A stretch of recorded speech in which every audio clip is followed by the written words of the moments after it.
Aaron, a young priest, was beloved by all. He possessed a pure heart and unwavering faith. His prayers healed the sick, and his words inspired hope. The people saw him as a beacon of light, a symbol of divinity on earth. I embrace my role, dedicating my life to serving my people and my God.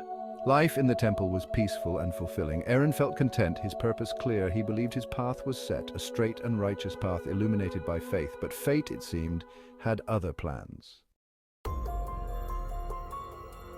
The church elders, threatened by Aaron's growing influence and unwavering morals, conspired against him. They fabricated evidence, twisting his acts of kindness into acts of heresy. They painted him as a traitor, a dangerous radical seeking to undermine the church's authority. This man, Aaron, is not what he seems. He seeks to destroy the sanctity of our church. He is a threat to our way of life, a wolf in sheep's clothing. The people, swayed by the elders' fabricated evidence and impassioned speeches, turned against their beloved priest. The weight of their judgment, their suspicion and fear was crushing. Aaron's faith, once unshakable, began to waver. He had believed in the sanctity of the church, in the purity of his calling. How can this be? I've done nothing but serve faithfully. The pronouncements of his guilt echoed through the grand hall, each word a heavy blow. He was stripped of his position, his pleas of innocence falling on deaf ears. His heart ached, not just for his own suffering, but for the blindness of those he had dedicated his life to serving. They had condemned him, the innocent, and embraced the lies of the corrupt. The world he knew, the world he believed in, crumbled around him. Aaron was dragged away by the guards, his future uncertain, but the sting of betrayal a searing pain in his soul.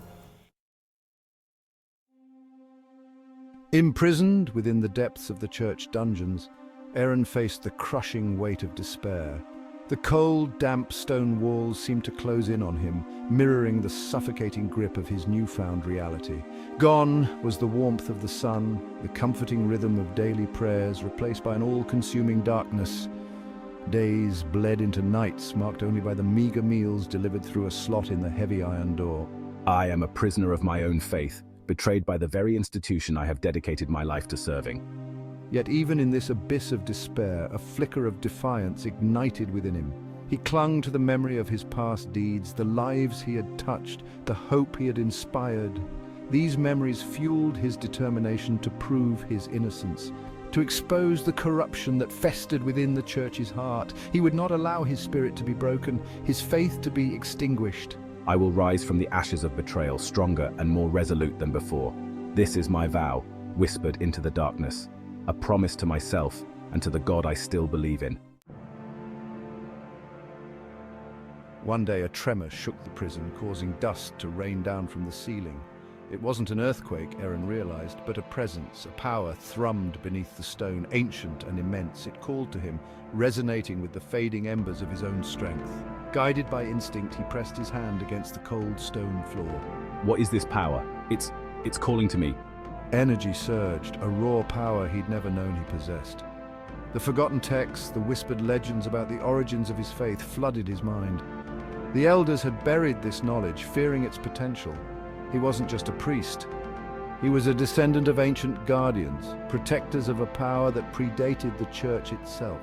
It was a power born of will, of unwavering belief, a power the corrupt elders had desperately tried to keep hidden.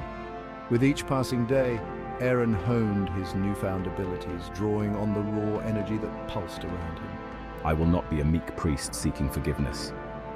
I will be a force of righteous fury, ready to reclaim my life and expose the darkness that has consumed my world. He trained his body and mind, transforming from a man of faith into a warrior of light. He would escape this prison, not as a meek priest seeking forgiveness, but as a force of righteous fury, ready to reclaim his life and expose the darkness that had consumed his world.